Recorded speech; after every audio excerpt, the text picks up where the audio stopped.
आपने कभी किसी समुद्र को नज़दीक से देखा है? हमारे पृथ्वी के टोटल सरफेस का 71% इन्हीं समुद्रों के नीचे दबा हुआ है, जिनमें टोटल वाटर 97% पार्ट समाया हुआ है।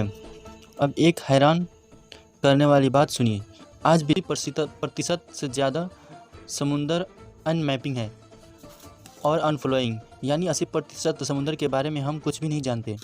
यही रीज़न होता है कि बड़ी बड़ी जहाज़ों के एयरप्लेन के क्रैश होने के बाद भी हम उसको तलाश नहीं सकते। ऐसे में अगर कोई इंसान गलती से भी इस समुद्र के नीचे खो जाए तो सोचिए क्या होगा। टाइटैनिक तो आपको याद ही होगा, न जाने कितने मुसाफिर उस जहाज़ के साथ समुद्र तले जिंदा दफन हो गए थे। आज भी 1100 से ज़्यादा लोगों के अवशेष उसी जहाज़ के साथ समुद्र के सीने में दफन हैं। लेकिन कुछ लोग इतने साहसी होते हैं कि ऐसे सिचुएशन में भी जीने की उम्मीद नहीं छोड़ते हैं। ऐसी ही एक कहानी नाइजीरिया की हैरिसन ओकेन की, जिनके हौसले के आगे समुद्र का घमंड भी चकनाचूर हो गया था। दरअसल हैरिसन पेशे से एक कुक था जो जैस्कोन फूड नामक की एक टैग बोट पर नौकरी करता था। बेसिकली ट्रक बोट एक ऐसी पावरफुल बोट होता है जिनका उपयोग बंदरगाहों पर बड़े बड़े जहाज़ों को खींचने और स्टेबलाइज करने के लिए किया जाता है। लेकिन इसके अलावा इनका उपयोग समुद्र से तेल की दोहन के दौरान भी किया जाता है। दरअसल अटलांटिक ओशन की गुल्फ गिनी में पेट्रोलियम अन्य खनिज पदार्थ के प्रचुर भंडार पाए जाते हैं, जिन्हें स्टेबिलिटी प्रदान करने के लिए इन ट्रक बोट का इस्तेमाल किया जाता है। 26 मई 2013 को भी एक ऐसे ही प्रक्रिया के दौरान नाइजीरिया कोस्ट से 32 किलोमीटर दूर सैमरोन कंपनी का एक ऑयल टैंकर अनस्टेबलाइज हो गया था। इसलिए इसे स्टेबलाइज करने के लिए जैस्कोन 4 बोट के साथ 2 और बोट को भेजा गया। लेकिन जब ये नाव उस टैंकर को रस्सियों की सहायता से बांधकर इसे स्टेबलाइज करने का प्रयास कर रही थी, तब उसी समय समुद्र में ऊंची ऊंची लहरें उठने लगी, जिसके कारण टैंक बोट के नाविकों ने अपनी फुल पावर का यूज करके ऑयल टैंकर को सीधा करना चाहा। लेकिन उसकी इस खींचातान के कारण जैस्कोन बोट से बंधी रस्सी अचानक एक झटके से टूट गई, जिसके कारण जैस्कोन फोर्ट उलट गई, तेजी से समुद्र में डूबने लगी। इस टाइम बोट में 12 लोग सवार थे, जिसमें से अधिकतर ने अपने आप को केबिन में बंद कर रखा था, क्योंकि उस इलाके में समुद्री लुटेरे के दबदबे के चलते उन्हें पहले से ही स्पष्ट आदेश प्राप्त था कि इस इलाके में सुरक्षा की दृष्टि से वो अपने आप को केबिन के अंदर लॉक कर लो। लेकिन यह प्रोटोकॉल उनके लिए जानलेवा साबित हुआ, क्योंकि अचानक बोट के पलटने के कारण दरवाजा खोल के बाहर निकलना टाइम ही नहीं मिला और वो वही केबिन में पानी के बढ़ते लेवल के साथ अपनी ज़िंदगी के लिए संघर्ष करते रहे। वहीं दूसरी तरफ जब बोट पानी में डूब रही थी, लकीली हैरिसन ओकेन ने उस वक्त अपने केबिन को छोड़कर वो बाथरूम में थे। इसलिए जैसे ही रस्सी टूटने की वजह से नाव पलटी तो हैरिसन भी उसके साथ पलटकर बाथरूम के छत से जा टकरा गए। यहाँ हैरिसन कुछ समझ पाते उससे पहले पूरे बाथरूम में पानी भर चुका था।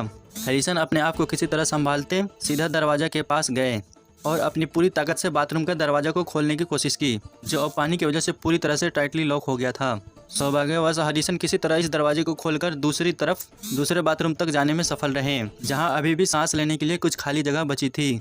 अगले कुछ सेकंडों तक हैरिसन खुद को इसी बाथरूम में लगे इस नल के सहारे वाटर लेवल से ऊपर अपने आप को लटकाए रखा। लेकिन तभी उनकी नाव 100 फीट के गहराई में जा पहुंचा और जाके समुद्र तल से टकरा गई, जिसके कारण इस बाथरूम में भी पानी का लेवल धीरे धीरे बढ़ने लगा। इसलिए हैरिसन ने यहाँ से निकलने का सोचा। सौभाग्यवश इनके बाथरूम से इंजीनियर ऑफिस का कमरा अब भी खुला हुआ था, जहाँ 4 फीट का एक एयर पॉकेट मौजूद था।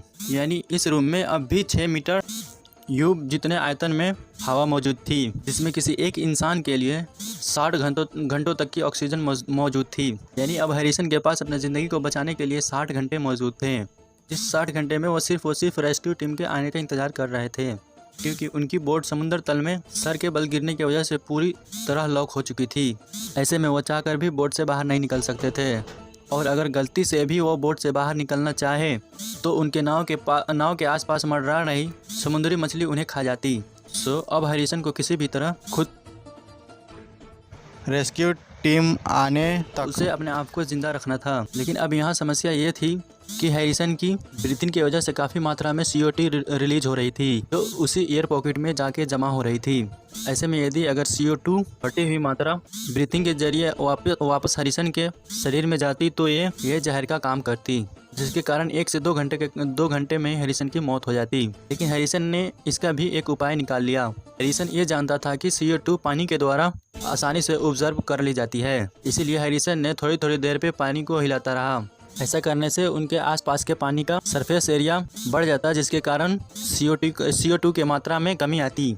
लेकिन केवल ऑक्सीजन के सहारे ही हैरिसन लंबे समय तक जीवित नहीं रह सकते क्योंकि बिना पानी की वजह से डिहाइड्रेशन की उसकी मौत हो सकती थी। सौभाग्यवश उसे उसी रूम में कोके के कुछ बोतल मिल गई, उन्हें पीकर अपनी प्यास बुझाई। उसके बाद उसने अपने आसपास की चीज़ों को इकट्ठा करके अपने बैठने के काबिल एक जगह बनाई, जिस पे बैठ के अपने बाकी के 60 घंटे गुजारी। हैरिसन ने कपड़ों के नाम पर केवल अंडरवियर पहन रखा था और समुद्र के 100 फीट नीचे पानी का टेम्परेचर इतना कम था कि वो एक जुगाड़ करके पानी के ऊपर नहीं रखता तो उनके बॉडी के इंटरनल हीट की वजह से लूज होने के कारण मात्र उनकी मौत 1 घंटे में हो जाती। सौभाग्यवश उस हैरिसन ने इन सभी मुसीबतों से सामना किया और इन सबसे बचे। लेकिन अब हैरिसन के सामने एक नई समस्या पैदा हो गई। अब उनके एयर पॉकेट में ऑक्सीजन खत्म होने वाली थी। इस टाइम उसे सांस लेने में भी कठिनाई हो रही थी और बेहोश जैसे समस्या हो रही थी। लेकिन तभी उसे बाहर से कुछ खटखटाने की आवाज़ सुनाई दी। ये डाइवर्ट थे जिन्हें शैमरॉन कंपनी ने, जहाज़ के मालिक ने, इन्हें समुद्र में से इस जहाज़ के मलबा और मरे हुए क्रू के बॉडी को रिकवर करने के लिए भेजा था। लेकिन ढूंढते 60 घंटे बीत चुके थे। फाइनली उनको अब बोट का मलबा दिखाई दिया। वो सब पूरी तरह से बेखबर थे कि ऐसे हालात में भी अंदर कोई इंसान जिंदा होगा। उधर अंदर से हैरिसन बोट को खटखटा के अंदर से बताने की कोशिश कर रहे थे कि मैं यहाँ हूँ। लेकिन काफ़ी प्रयास के बाद भी हैरिसन की आवाज़ किसी ने नहीं सुनी। कुछ देर बाद बाहर से आवाज़ें आना भी बंद हो गई। हैरिसन को लगा कि शायद इसकी टीम वापस चली गई। समय इसकी लाइफ के अंतिम पड़ाव था। चारों तरफ अंधेरे और पानी से भरे बोट में हैरिसन ये सब सोच कर रो ही रहा था कि तभी अचानक पानी के अंदर से उसके चेहरे पर एक लाइट पड़ी। यह एक डाइवर्स की टॉर्च थी जो उसके चेहरे पर पड़ी थी। लेकिन इस लाइट के पड़ने के बाद भी अभी भी उस डाइवर्ट को ये पता नहीं था कि यहाँ पे कोई इंसान है अभी जिंदा। और हैरिसन को न देखने के कारण वो फिर वापस मुड़ के जाने लगा। उधर हैरिसन किसी भी कीमत पर अपनी ज़िंदगी को बचाने का आखिरी मौका नहीं गंवाना चाहते थे। हालांकि ऑक्सीजन लेवल काफ़ी कम होने के कारण उसे इस टाइम बेहोशी जैसे सिचुएशन भी फील हो रहा था। लेकिन यही वो मोमेंट था जो अपने आप के लिए कुछ कर सकता था। इसलिए उसने अपनी बची हुई पूरी ताकत खुद को तैयार किया और पानी को चीरते हुए उस डाइवर्ट के पास जा पहुंचा और उसका हाथ पकड़ लिया। हालांकि यह सिचुएशन डाइवर्ट के लिए काफ़ी डराने वाली थी, क्योंकि वो इस बोर्ड में केवल डेड बॉडी ही ढूंढने आया था। में अगर कोई अचानक पीछे से आके हाथ पकड़ ले तो आपको कैसा फील होगा। खैर कुछ सेकंड बाद उस डाइवर्ट को ये फील हुआ कि ये सच में एक जिंदा इंसान है। उसने तुरंत उसके लिए एक ड्राइवरी हेलमेट का इंतजाम किया और उसके बाद उसे एक डाइवर्ट वेल में बैठाकर उसे सतह पर लाया गया, जहाँ अगले 2 दिन तक उसे मेडिकल टीम के निगरानी में समुंदर जैसे आर्टिफिशियल एनवायरनमेंट रखा गया। क्योंकि इतने लंबे समय तक पानी के नीचे हाई प्रेशर के रहने के बावजूद अगर उसे सीधे नॉर्मल ही इन्वायरमेंट में लाया जाता, संभवतः हृदय गति रुकने की वजह से उसकी मौत हो जाती। फाइनली रेस्क्यू के 2 दिन के बाद हैरिसन को उसके घर भेज दिया गया। लेकिन इस घटना ने हैरिसन को इतना ज़्यादा डरा दिया था कि उसे समुद्र के नाम से भी डर लगने लगा और उसने अपने बाकी बची हुई ज़िंदगी में कभी भी समुद्र के आसपास भी नहीं गया। और इसे यही सही हैरिसन ने यह कष्टपूर्ण यात्रा एक ऐसा वर्ल्ड रिकॉर्ड बना दिया जिसे शायद कोई भी तोड़ना नहीं चाहेगा। आज भी हैरिसन के नाम बिना किसी ड्राइविंग बेल्ट के समुद्र में 60 घंटे तक जीवित रहना किसी के बस की बात नहीं है। हैरिसन ने बगैर ड्राइवरी हेलमेट के समुद्र में 60 घंटे तक रहने का वर्ल्ड रिकॉर्ड बना दिया। तो बस दोस्तों आज के लिए इतना ही। दोस्तों आप सब्सक्राइब कर लीजिए हमारा रहस्य टीवी चैनल और साथ में